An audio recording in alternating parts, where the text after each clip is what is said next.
بسم الله الرحمن الرحيم. شهر رمضان الذي انزل فيه القرآن. اللہ تعالی رمضان المبارک کې قرآن مجید نازل کړی دی او د رمضان المبارک د فضیلت دپاره ټولو نه لویه خبره دا ده چې الله تعالی خپل محبوب کتاب په خپل محبوب پیغمبر باندې په دغې مبارکه میاشت کې نازل کړ. د دې وجه نه د رمضان المبارک او د قرآن مجید ډیر زیات د یو بل سره مناسبت دی، یو بل سره یو رشته ده. نو د دغې رشتې د وجه نه مونږ او تاسو له پکار دا ده چې دغه موقع یو غنیمت وګڼو، د دغې موقع نه فایده اوچته کړو او رمضان المبارک کې د قرآن مجید تلاوت په کثرت سره وکړو.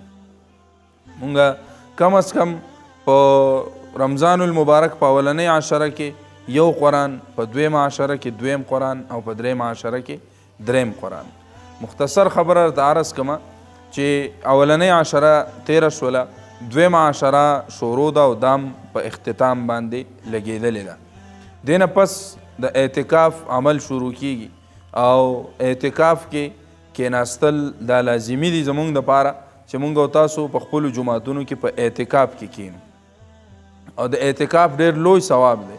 ټولو نه لوی ثواب او ټولو نه لویه فایده دا ده چې الله تعالی به څوک په اعتکاف کې کینی، په مسجد کې څوک اعتکاف ته کینی، نو الله تعالی به دې انسان ته د لیلة القدر دغه شپه ور نصیب کوي او چې لیلة القدر شپه چاته نصیب شوله نو د دې انسان هغه بیړي پار شوله، د انسان کامیاب شو، ځکه چې په دغه شپه باندې الله تعالی خپل بندیگان بخي او چې چاته دغه نصیب شوله نو الله تعالی هغه انسان خامخا بخي.